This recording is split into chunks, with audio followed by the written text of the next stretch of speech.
अफगानिस्तान के पंशीर प्रांत में तालिबानी लड़ाकों और एनआरएफ यानी नेशनल रेजिस्टेंस फ्रंट के बीच फिर भीषण जंग छिड़ गई। पंशीर वही इलाका है जहां पिछले साल अफगानिस्तान में सरकार बनाने के बाद तालिबान को कब्जा जमाने में सबसे ज्यादा वक्त लगा था और अब वहां एक बार फिर जंग छिड़ गई। पंशीर को तालिबान के कब्जे से आजाद कराने में जुटे एनआरएफ के नेता अहमद मसूद ने दावा किया कि उनके लड़ाकों ने 20 तालिबानी लड़ाकों को ढेर कर दिया। यही नहीं, बताया गया कि पंशीर के एक बड़े हिस्से में एनआरएफ ने तालिबान को घेर लिया।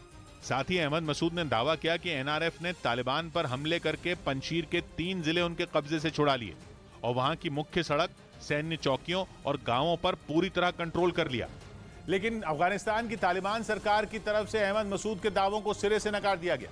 उसके मुताबिक एनआरएफ के हमले में किसी भी तालिबानी लड़ाके की मौत नहीं हुई, बल्कि एनआरएफ के लड़ाकों को ही नुकसान हुआ। बताया गया कि तालिबान ने एनआरएफ के साथ छिड़ी जंग में हेलीकॉप्टर का भी इस्तेमाल किया और उसके लड़ाकों को खदेड़ दिया। यही नहीं, तालिबान ने बड़े पैमाने पर अपने लड़ाकों को पंशीर घाटी में भेज दिया। इस बीच अहमद मसूद के करीबी और अफगानिस्तान के पूर्व उपराष्ट्रपति अमरुल्लाह सालेह ने ट्वीट कर तालिबान की सरकार के खिलाफ एक बार फिर आजादी की लड़ाई शुरू होने की बात कही। असल में पिछले साल 15 अगस्त को अफगानिस्तान में तालिबान की सरकार बनने के बाद पंशीर प्रांत वो आखिरी जगह थी जिस पर कब्जा जमाने में तालिबान को लंबा वक्त लगा था और उस वक्त भी एनआरएफ और अमरुल्लाह सालेह का साथ दे रहे लड़ाकों ने ही उनकी नाक में दम किया था। अब एक बार फिर पंशीर घाटी से ही तालिबान की सरकार के खिलाफ जंग शुरू हो गई। और उधर प्रधानमंत्री के इस्तीफे के बावजूद प्रदर्शनकारियों का गुस्सा कम नहीं हुआ है। श्रीलंका में बीती रात श्रीलंका के अलग अलग इलाकों में प्रदर्शनकारियों ने जबरदस्त उपद्रव किया और हम आपको अलग अलग जगह की आगजनी की तस्वीरें दिखा रहे हैं। उग्र प्रदर्शन जहां पर हुआ वो दिखा रहे हैं और कुरुनेगेल में पीएम महिंद्रा राजपक्षे के आवास को आग के हवाले कर दिया गया और वहीं राजपक्षे के परिवार के पैतृक घर को भी फूंक दिया गया। इतना ही नहीं, कैंडी में पूर्व मंत्री के घर को आग के हवाले कर दिया गया है। ये तमाम उन बड़े मंत्रियों के घर हैं जिनको आग के हवाले किया गया है श्रीलंका के वासियों द्वारा, क्योंकि एक गुस्सा उनके भीतर देखने को मिल रहा है और सबसे बड़े आर्थिक संकट से इस वक्त श्रीलंका गुजर भी रहा है।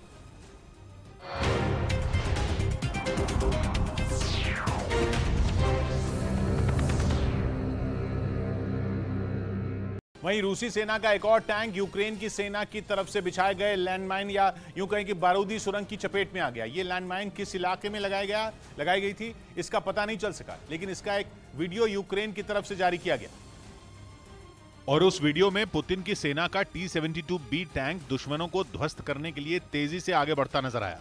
लेकिन थोड़ी दूर जाने के बाद वो यूक्रेन की सेना की तरफ से बिछाई गई लैंडमाइन की चपेट में आ गया। बारूदी सुरंग पर टैंक के चढ़ते ही वहां जोरदार धमाका हुआ जिससे पूरा इलाका दहल गया। आसपास काले धुएं का गुबार छा गया। कुछ मिनटों के बाद जब धुआं छटा तो रूस का वो टैंक एक बार फिर आगे बढ़ने लगा, लेकिन इस कोशिश में वो दूसरी बारूदी सुरंग पर चढ़ गया। इसके बाद वहां एक बार फिर तेज धमाका हुआ और उससे निकलने वाला धुआं आसपास के इलाके में फैल गया। यूक्रेन ने दावा किया कि लैंडमाइन की चपेट में आने से रूसी सेना का T-72B टैंक पूरी तरह से तबाह हो गया। इस बीच जंग के 75वें दिन ज़ापोरिज्जिया में यूक्रेन की सेना ने पुतिन की सेना के एक और टैंक को तबाह करने का दावा किया। यूक्रेन की तरफ से यह भी दावा किया गया कि रूसी सेना का वो टैंक हमले के लिए तेजी से आगे बढ़ रहा था, लेकिन उससे पहले ही उन्हें धूल में मिला दिया गया। सबूत के तौर पर यूक्रेन की तरफ से जो वीडियो जारी किया गया उसमें ज़ापोरिज्जिया के एक इलाके में रूसी सेना का एक टैंक आग की भीषण लपटों में घिरा दिखाई दिया। देखने से ऐसा लगा जैसे कुछ देर पहले ही उसे मिसाइल से निशाना बनाया गया हो। यही नहीं, टैंक में थोड़ी थोड़ी देर के बाद धमाके भी होते दिखाई दिए और हर धमाके के साथ वहां आग की भीषण लपटें उठती दिखी। आसमान से लिए गए इस वीडियो में टैंक काफी देर तक जलता रहा और उससे निकलने वाला धुआं आसपास के इलाके में फैलता नजर आया। ज़ेलेंस्की की सेना ने यह दावा किया कि इस हमले में रूसी सेना का वो टैंक जलकर पूरी तरह से बर्बाद हो गया। वहीं यूक्रेन के एक इलाके में ज़ेलेंस्की की सेना ने ड्रोन से हमला कर रूसी सेना के लड़ाकू हेलीकॉप्टर मी-8 को नेस्त नाबूद करने का दावा किया। सबूत के तौर पर यूक्रेन की सेना ने इस हमले का एक वीडियो भी जारी किया जिसमें यूक्रेन की सेना रूसी सेना के लड़ाकू हेलीकॉप्टर मी-8 पर ड्रोन से हमला कर उसे तबाह करती दिखी। जो वीडियो जारी किया गया उसमें हमले से पहले वो हेलीकॉप्टर जमीन पर खड़ा दिखाई दिया और उससे कुछ जवान उतरते नजर आए। मतलब ये कि कुछ देर पहले ही लड़ाकू हेलीकॉप्टर मी-8 वहां सैनिकों के साथ उतरा था और कुछ ही पलों के अंदर उड़ान भरने वाला था। लेकिन तभी ज़ेलेंस्की की सेना ने दुनिया के सबसे आधुनिक और घातक ड्रोन में शुमार बायरक्तार TB2 से उस पर मिसाइल दाग दी। हेलीकॉप्टर से मिसाइल के टकराते ही वहां जोरदार धमाका हुआ। धमाके के बाद वहां आग और धुएं का बवंडर उठता नजर आया। यूक्रेन का दावा है कि इस हमले में रूस का लड़ाकू हेलीकॉप्टर पूरी तरह तबाह हो गया। हालांकि ये जानकारी नहीं दी गई कि इस हमले में रूसी सेना के कितने जवान मारे गए। उधर यूक्रेन ने दावा किया कि उसकी सेना ने पुतिन के सैनिकों पर वहां के एक इलाके में रूस के ही टैंकों से हमला कर दिया। बताया गया कि ये टैंक जंग के दौरान रूसी सेना से जब्त किए गए, जिन्हें कब्जे में लेने के बाद यूक्रेन की सेना ने इनका इस्तेमाल रूस के खिलाफ ही कर दिया, जिसकी कुछ तस्वीरें भी सामने आई। उनमें एक तस्वीर में एक टैंक गोले बरसाता दिखाई दिया। जैसे ही टैंक से दागा गया गोला अपने टारगेट से टकराया, वहां से धूल का गुबार उठता नजर आया। इसके साथ ही यूक्रेन ने जंग के दौरान 100 से ज्यादा रूसी टैंकों को जब्त करने का भी दावा किया, क्योंकि जब यूक्रेन के अलग अलग शहरों में रूसी फौज अपने टैंकों के साथ दाखिल हुई तो उसका सामना पहले तो इलाके के लोगों से हुआ, जिसमें कई टैंकों पर उन्होंने कब्जा कर लिया। इतना ही नहीं, कहा तो यह भी जा रहा है कि जमीन पर हुई लड़ाई में भी कई जगह यूक्रेन की सेना रूस के सैनिकों पर भारी पड़ी और छिपकर वार कर उनके टैंकों को जब्त कर लिया, जिन्हें अब वो रूस के खिलाफ ही इस्तेमाल कर रही है। रूस के खिलाफ जंग में अमेरिका यूक्रेन को लेजर गाइडेड रॉकेट से लैस करेगा, जिसके बाद पुतिन की सेना की टेंशन बहुत ज्यादा बढ़ सकती है, क्योंकि अमेरिका के ये लेजर गाइडेड रॉकेट जंग के मैदान में दुश्मन के टैंकों और बख्तरबंद गाड़ियों का काल माने जाते हैं। और द यूरेशियन टाइम्स अखबार ने दावा किया कि अमेरिका जल्द ही इस एडवांस्ड प्रिसिजन किल वेपन सिस्टम सेकंड की खेप को यूक्रेन के लिए रवाना करेगा, जो अमेरिका में 1940 में तैयार किए गए 70 mm रॉकेट का आधुनिक वर्जन है, और इन्हें लेजर गाइडेड किट का इस्तेमाल कर और भी घातक बना दिया गया है।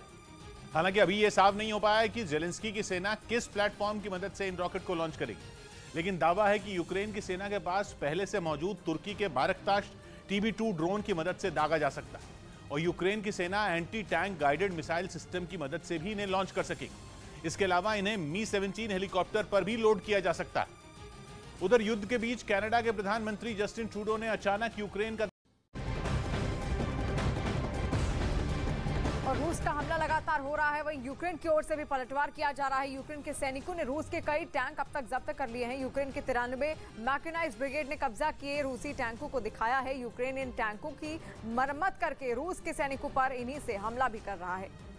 तस्वीरें आप देख रहे हैं जो ये रूसी टैंक हैं, और इनकी मरम्मत करके, क्योंकि अब इन पर यूक्रेन के सैनिकों ने अपना कब्जा जमा लिया है, तो उनकी मरम्मत करके युद्ध में रूस के खिलाफ ही उन्हीं के टैंकों का इस्तेमाल यूक्रेन की ओर से लगातार किया जा रहा है। और 2 महीने का वक्त बीत चुका है, जंग अब भी जारी है, और सवाल अब यही है कि आखिर कब ये जंग थमेगी, क्योंकि ना रूस पीछे हटने को तैयार है ना यूक्रेन, और ऐसे में कई शहर अब तक बर्बाद हो चुके हैं यूक्रेन के, और नुकसान वहीं रूस को भी लगातार पहुंच रहा है, क्योंकि रूस के भी कई ऐसे बड़े सैन्य अधिकारी हैं जो अब तक इस युद्ध की चपेट में आने से जिनकी मृत्यु हो चुकी है।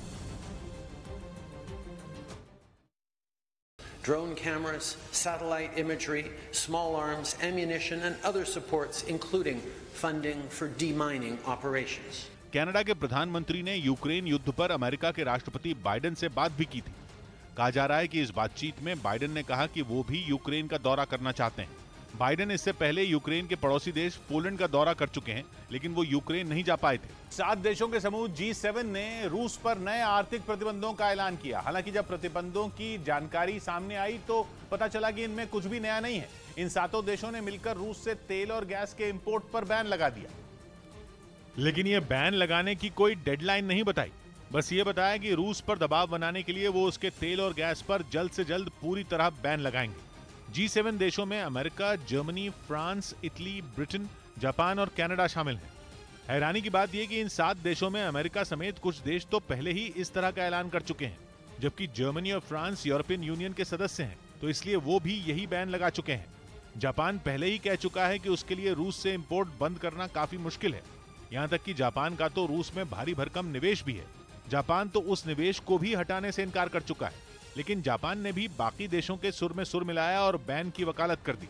हालांकि बैन कब तक लागू होगा, इस पर जापान ने भी कोई डेडलाइन नहीं दी। जंग के 2.5 महीने बीत जाने के बाद भी अभी तक रूस के गैस और तेल पर बैन नहीं लग पाया है। कई मुल्क तो ऐसे हैं जो इसको लेकर के अभी तक टाइमलाइन भी नहीं बता पाए हैं। मतलब साफ है कि पश्चिमी देश ऐलान तो करते हैं, लेकिन जब बारी रूस के तेल और गैस की आती है तो उनके हाथ पांव फूल जाते हैं। G7 देशों की जिस मीटिंग में ये फैसला हुआ, उसमें 7 देशों के नेता वीडियो कॉन्फ्रेंसिंग से जुड़े थे। इस मीटिंग में यूक्रेन के राष्ट्रपति जेलेंस्की भी मौजूद रहे। उधर यूक्रेन की जंग में यूरोप के कई देशों के डबल गेम से जुड़ी जानकारी सामने आई।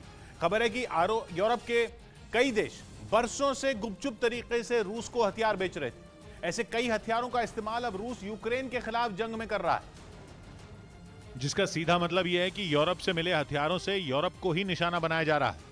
यूरोप के जिन देशों से हथियार रूस के पास पहुंचते रहे उनमें जर्मनी और फ्रांस जैसे बड़े देश भी शामिल हैं। यही वो देश हैं जो रूस के खिलाफ कड़े बयान दे रहे हैं, पुतिन और उनके साथियों पर बैन लगा रहे हैं, रूस से तेल और गैस का इंपोर्ट बंद करने के दावे भी कर रहे हैं। लेकिन हकीकत तो यह है कि यूरोप के करीब 10 मुल्क कुछ महीने पहले तक रूस को हथियार भेज। यूक्रेन पर हमले के बीच रूस की सेना ने एक बार फिर से अपनी ताकत का प्रदर्शन किया। रूस के रक्षा मंत्रालय ने एक वीडियो जारी किया है जिसमें गोले से लैस हेलीकॉप्टर फायरिंग करता हुआ साफ दिखाई दे रहा है। ये रूसी हेलीकॉप्टर है जिसका वीडियो खुद रूस के रक्षा मंत्रालय की ओर से जारी किया गया है। एक तरीके से शक्ति प्रदर्शन इसको बताया जा रहा है रूस का, ताकि किसी भी तरीके से यूक्रेन के लड़ाकों का, उनके सैनिकों का मनोबल तोड़ा जा सके और इससे फायरिंग होती हुई साफ दिखाई दे रही है। और इन्हीं हेलीकॉप्टरों का इस्तेमाल भी यूक्रेन के कई सारे शहरों को तबाह करने के लिए रूस द्वारा किया जा रहा है। तस्वीर जो आप देख रहे हैं ये रूसी हेलीकॉप्टर है और रूस के रक्षा मंत्रालय ने ये वीडियो बाकायदा जारी किया है ताकि किसी भी तरीके से जो यूक्रेन में सैनिक लड़ रहे हैं उनका मनोबल तोड़ा जा सके। और इसको रूस की तरफ से एक शक्ति प्रदर्शन का वीडियो भी बताया जा रहा है और फायरिंग लगातार इससे होती हुई साफ दिखाई दे रही है, क्योंकि यही वो विमान है जिनके जरिए रूस लगातार यूक्रेन के शहरों को तबाह करता आया है। भारतीय रुपयों में यह कीमत करीब 180 करोड़ रुपए हुई। इसके अलावा ऑस्ट्रिया, बुल्गारिया और चेक रिपब्लिक समेत यूरोप के कुल 10 देश जिन्होंने हथियार और सेना के इस्तेमाल की चीजें रूस को एक्सपोर्ट की। वहीं 2 महीने से लंबे वक्त से जंग के मोर्चे पर डटे यूक्रेन में तेल की किल्लत बढ़ गई। हालात ऐसे हो गए कि वहां पेट्रोल खरीदने की एक सीमा तय करनी पड़ गई। और यह खबर सुनते ही राजधानी कीव के पेट्रोल पंपों पर लंबी लंबी कतारें लग गईं। देश में मौजूद पेट्रोल की कमी की वजह से सरकार ने किसी भी शख्स को 20 लीटर से ज्यादा पेट्रोल देने से साफ इनकार कर दिया। पेट्रोल के लिए इनको घंटों इंतजार करना पड़ रहा है और एक कैपिंग कर दी गई है कि आप 20 लीटर से ज्यादा पेट्रोल नहीं भरवा सकते हैं। लाइन में लगे लोगों का इंतजार कई घंटों लंबा हो गया। उनमें कुछ तो पेट्रोल खत्म हो जाने के डर से सुबह ही वहां पहुंच गए। Come into morning, get up 5 o'clock, come here and wait 3 hours. इसके अलावा वहां खाने पीने के सामान और दवाओं की कमी की शिकायत भी सामने आई, जिसकी वजह से लोगों को खासी परेशानी का सामना करना पड़ा। रूस और यूक्रेन के बीच छिड़ी जंग को 75 दिन हो गए। यूक्रेन के कई शहरों पर रूसी सेना के भीषण हमले जारी हैं, लेकिन यूक्रेन की सेना भी पलटवार करने में पीछे नहीं है। दक्षिणी यूक्रेन के निकोलेव शहर में यूक्रेन के सैनिकों ने रूसी सेना के ऊपर जोरदार हमला बोल दिया, जिसका एक वीडियो भी उनकी सेना की तरफ से जारी किया गया। रूस की सेना ने कुछ रोज पहले काला सागर के पास बसे इस शहर के ज्यादातर हिस्से पर कब्जे का दावा किया था और शहर के उन्हीं इलाकों को रूसी सैनिकों की मुट्ठी से निकालने के लिए यूक्रेन के सैनिकों ने पूरी ताकत झोंक दी। उन्होंने अपने दुश्मनों पर हमला बोलने के लिए एक बार फिर अपने बेहद खतरनाक हथियार का इस्तेमाल किया। यूक्रेन की सेना ने ग्रैड मल्टीपल रॉकेट लॉन्चर से रूसी सैनिकों के ठिकाने पर हमला बोल दिया और इसके बाद तो रूसी सैनिकों पर मानो रॉकेट की बरसात शुरू हो गई। लेकिन यूक्रेन की सेना इतने पर ही नहीं रुकी, बल्कि उसने रूसी सैनिकों के ठिकाने पर रॉकेट दागना जारी रखा। यूक्रेन ने इस हमले में रूसी सेना के ठिकाने को पूरी तरह ध्वस्त कर देने का दावा किया। इस बीच निकोलेव के ही एक दूसरे इलाके में यूक्रेन के सैनिकों ने रूसी सेना पर हमले के लिए ताकतवर होवित्जर का इस्तेमाल किया और उससे दागे गए गोलों से पूरा इलाका थर्रा उठा। यूक्रेन की सेना ने होवित्जर की मदद से रूसी सेना पर भीषण हमला बोल दिया। कुछ ही मिनटों में यूक्रेन के सैनिकों ने होवित्जर से कई गोले दाग दिए।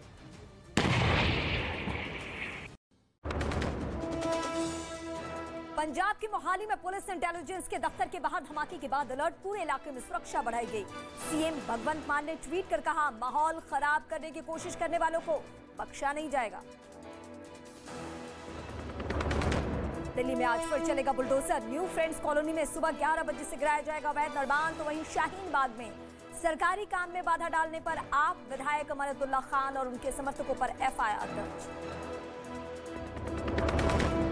वाराणसी के ज्ञानवापी मामले पर आज फिर होगी सुनवाई। वकील कमिश्नर को बदलने की मुस्लिम पक्षकार की याचिका पर सुनवाई। हिंदू पक्षकार का आरोप, मामले में देरी के लिए लगाई है याचिका। अमन चोपड़ा पर दर्ज एफआईआर मामले में बीजेपी का अशोक गहलोत पर बड़ा आरोप। बीजेपी ने अशोक गहलोत पर अमन चोपड़ा को जान से मारने की धमकी देने का लगाया आरोप। अशोक गहलोत ने कहा था कि राजस्थान में यूपी की तरफ फर्जी एनकाउंटर नहीं होते। उन्होंने अपना काम करता है, हमारी दृष्टि का हम कभी नहीं चाहेंगे यूपी की तरफ फेक एनकाउंटर हो। इस प्रकार की जो भाषा उन्होंने इस्तेमाल की है, ये तो एक तरीके से दबे मुंह धमकी देने वाली बात है। राजस्थान के मंत्री महेश जोशी के बेटे पर रेप के आरोप में दिल्ली में एफआईआर दर्ज। बीजेपी की राजस्थान सरकार से निष्पक्ष जांच की मांग। दिल्ली की कोर्ट में पीड़िता के बयान हुए दर्ज। भीषण गर्मी के बीच राजस्थान के कई इलाकों में बिजली और पानी के संकट गहराया। कटौती से परेशान लोगों ने लगाया बिजली विभाग पर लापरवाही का आरोप। जयपुर के गरीब बस्तियों के लोग 300 रुपए में पानी टैंकर मांगने को हुए मजबूर। विक्ट्री डे के मौके पर मॉस्को में रेड स्क्वायर पर 3 दिन में रूसी सेना की ताकत दिखाने के बाद रात में जमकर हुई आतिशबाजी। पुतिन ने कहा, हमने पश्चिम की चुनौती का दिया जवाब। श्रीलंका के प्रधानमंत्री महिंदा राजपक्षे ने दिया इस्तीफा। गुस्साए प्रदर्शनकारियों ने प्रधानमंत्री के घर को किया आग के हवाले। पुलिस ने हिंसक प्रदर्शन के दौरान सत्तारूढ़ पार्टी के एक सांसद की मौत का किया दावा। इंग्लिश न्यूज चैनलों में CNN न्यूज 18 बना नंबर 1। बाकी इंडिया की रेटिंग में बाकी चैनलों को पीछे छोड़ा।